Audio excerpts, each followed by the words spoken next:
नमस्कार, on point news Dastak में आप सभी का स्वागत है। मैं हूं डॉक्टर सीमा परिहार और ये है आज के मुख्य समाचार। 9/11 अटैक हो या बड़ा आतंकी हमला, बहावलपुर और मुरीदके से जुड़े हैं इनके तार।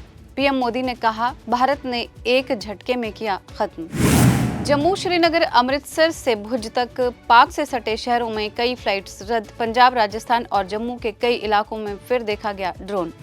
जीसीसी में स्किल्स की बढ़ती मांग, एआई, मशीन लर्निंग और क्लाउड कंप्यूटिंग में एक्सपर्ट्स की आवश्यकता। रेलवे ने आपातकालीन कोटे का दुरुपयोग रोकने के लिए जारी किए निर्देश, अवैध गतिविधियों पर लगेगी लगाम। क्या सीज फायर के लिए ट्रंप ने दी थी ट्रेड न करने की धमकी? यूएस राष्ट्रपति के बयान को भारत ने किया खारिज। भारत और अमेरिका मिलकर बनाएंगे भू इमेजिंग सैटेलाइट, इसरो नासा के गठजोड़ से हासिल होगी ये उपलब्धियां। एआई का प्रयोग कर रिकॉर्ड डिजिटाइज करें, उच्च न्यायालयों में 7 लाख क्रिमिनल अपीलों पर सुप्रीम कोर्ट की सलाह। अमेरिका और चीन के बीच टैरिफ पर बन गई बात, फिर भी यूएस बाजार में भारी रहेगी भारत की बढ़त। अब आसानी से नहीं मिलेगी ब्रिटेन की नागरिकता, पीएम स्टार्मर ने की नई नीति की घोषणा, बदल जाएंगे नियम। और दिल्ली, बिहार और राजस्थान में लू का अलर्ट, एमपी, यूपी समेत कई राज्यों में बारिश का अलर्ट। और अब समाचार विस्तार से। भारत पाकिस्तान सीज फायर के बाद पीएम मोदी ने देश को संबोधित किया। पहलगाम हमले से लेकर सीज फायर से जुड़ी कई जानकारी पीएम मोदी ने देश को दी। ऑपरेशन सिंदूर के बाद पीएम मोदी ने पहली बार देश को संबोधित किया। प्रधानमंत्री नरेंद्र मोदी ने सबसे पहले अपने भाषण में सेनाओं की वीरता और पराक्रम को सलाम किया। पीएम मोदी ने कहा, हमने ऑपरेशन सिंदूर के लक्ष्यों को पूरा किया और भारत के ड्रोन और मिसाइल हमले पाकिस्तान की कल्पना से परे थे। उन्होंने याद दिलाया कि कैसे हैरान और घबराए पाकिस्तान ने हस्तक्षेप की मांग करते हुए दुनिया भर में कई फोन कॉल्स किए और अंत में डीजीएमओ स्तर की वार्ता शुरू करके युद्ध विराम की मांग की। प्रधानमंत्री ने आगे अपने संबोधन में बहावलपुर और मुरीदके के आतंकी अड्डों का भी जिक्र किया। उन्होंने बताया, बहावलपुर और मुरीदके जैसे आतंकी ठिकाने एक तरह से ग्लोबल आतंक की यूनिवर्सिटी रहे हैं। पहलगाम में आतंकी हमले के बाद भारत पाकिस्तान में तनाव बढ़ गया है। दोनों देशों में संघर्ष के चलते भारत में कई एयरपोर्ट बंद कर दिए गए हैं। हालांकि सीज फायर के बाद दोनों देशों की हवाई सेवा पहले जैसी हो गई है। अब शांति के बाद पाक एक बार फिर अपनी हरकतों से बाज नहीं आ रहा है। बीती रात पंजाब, राजस्थान और जम्मू के कई इलाकों में ड्रोन देखे गए हैं, जिसके बाद एयरलाइंस कंपनियां सजग हो गई हैं और लोगों के लिए नई एडवाइजरी जारी की है। इंडिगो और एयर इंडिया ने कई शहरों में उड़ान पर रोक लगा दी है। वहीं पंजाब में कई स्कूल और कॉलेज भी बंद रहे। बीती रात कई इलाकों में ब्लैकआउट भी किया गया था। एयर इंडिया ने 13 मई को जम्मू, अमृतसर, चंडीगढ़, लेह, श्रीनगर समेत 8 शहरों से आने जाने वाली सभी उड़ानें लगभग रद्द कर दी हैं। कंपनी ने सुरक्षा का हवाला देते हुए एडवाइजरी जारी की है। कंपनी ने कहा है कि हालिया घटनाक्रम को देखते हुए जम्मू, लेह, जोधपुर, अमृतसर, भुज, जामनगर, चंडीगढ़ और राजकोट में आने जाने वाली फ्लाइट्स लगभग रद्द कर दी गई हैं। भारत में ग्लोबल कैपेबिलिटी सेंटर्स तेजी से पैर पसार रहे हैं। जीसीसी युवाओं के लिए बड़ा मौका लेकर आए हैं। अनेक वैश्विक कंपनियां भारतीय प्रतिभाओं को रखकर कम लागत का लाभ उठा रही हैं। रिपोर्ट्स इस बात की तस्दीक करती है कि 2030 तक लगभग 3 मिलियन यानी कि 30 लाख कर्मचारियों को इसमें रोजगार मिल सकता है। फर्स्ट मेरिडियन के अनुसार इस वृद्धि से फ्रेशर्स के लिए लगभग 4 लाख नई नौकरियों के मौके बनेंगे। भारत में पिछले कुछ समय में जिस तरह की जीसीसी का विस्तार हुआ है और अंतर्राष्ट्रीय कंपनियों का भारतीय वर्कफोर्स में भरोसा बढ़ा है, उसे देखकर लगता है कि भविष्य में भी जीसीसी की ग्रोथ स्टोरी में भाग लेने के लिए भारतीयों को अनेक अवसर मिलेंगे।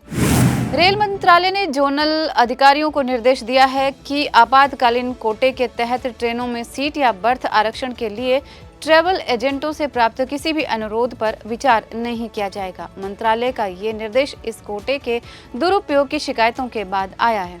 सभी 17 रेलवे जोनों के प्रधान मुख्य वाणिज्यिक प्रबंधकों को लिखे एक लिखित निर्देश में मंत्रालय ने कहा है कि आपातकालीन कोटे से अनधिकृत रूप से सीटें आवंटित करने के प्रयासों के मामले संज्ञान में लाए गए हैं। भारत और पाकिस्तान के बीच सीज फायर का ऐलान हो गया है। शनिवार को दोनों देशों के बीच सीज फायर पर बात बनी। इस बीच अमेरिकी राष्ट्रपति डोनाल्ड ट्रंप ने एक बड़ा दावा किया है। अमेरिकी राष्ट्रपति ने एक दावा में कहा है कि उन्होंने भारत और पाकिस्तान से कहा था कि दोनों को इस संघर्ष को रोकना हो, अन्यथा अमेरिका दोनों के साथ व्यापार नहीं करेगा। इस बीच भारत ने ट्रंप के इस दावे को खारिज किया है। सूत्रों के हवाले से बताया गया है कि भारत ने अमेरिकी राष्ट्रपति डोनाल्ड ट्रंप के इस दावे का तुरंत खंडन किया है कि भारत और पाकिस्तान के बीच शत्रुता समाप्त होने में व्यापार एक कारक था। भारतीय अंतरिक्ष अनुसंधान संगठन यानी इसरो के अध्यक्ष वी नारायणन ने कहा है कि भारत और अमेरिका जल्द ही संयुक्त रूप से एक उन्नत अर्थ इमेजिंग सैटेलाइट बनाएंगे। इस उपग्रह को भारत से ही अंतरिक्ष में प्रक्षेपित किया जाएगा। उन्होंने ये भी कहा कि जलवायु परिवर्तन और वायु प्रदूषण का अध्ययन करने तथा मौसम की निगरानी के उद्देश्य से इसरो G20 देशों के लिए भी एक उपग्रह विकसित कर रहा है।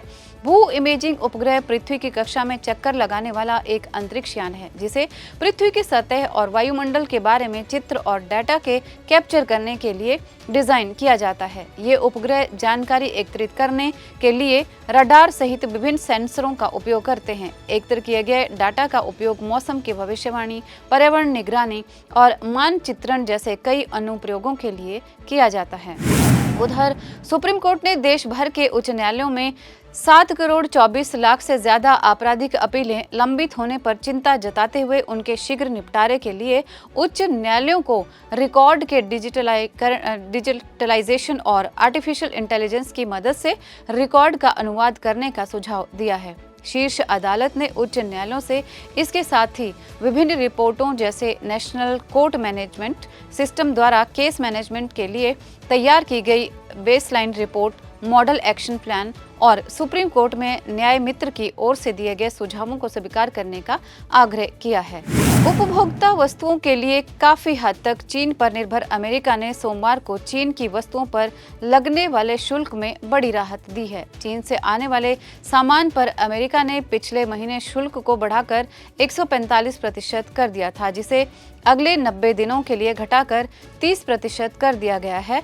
बदले में चीन ने अमेरिकी वस्तुओं पर 125% के शुल्क को कम करके 10% कर दिया है। चीन के निर्यात के लिए ये बड़ी राहत मानी जा रही है, लेकिन अमेरिका के बाजार में अब भी चीन की वस्तुओं के मुकाबले भारतीय वस्तुओं को बढ़त मिलेगी, क्योंकि स्टील, एल्यूमिनियम और ऑटो पार्ट्स को छोड़कर अन्य सभी भारतीय वस्तुओं पर अमेरिका के बाजार में सिर्फ 10% का शुल्क लगता है, जो अगले 9 जुलाई तक प्रभावी है।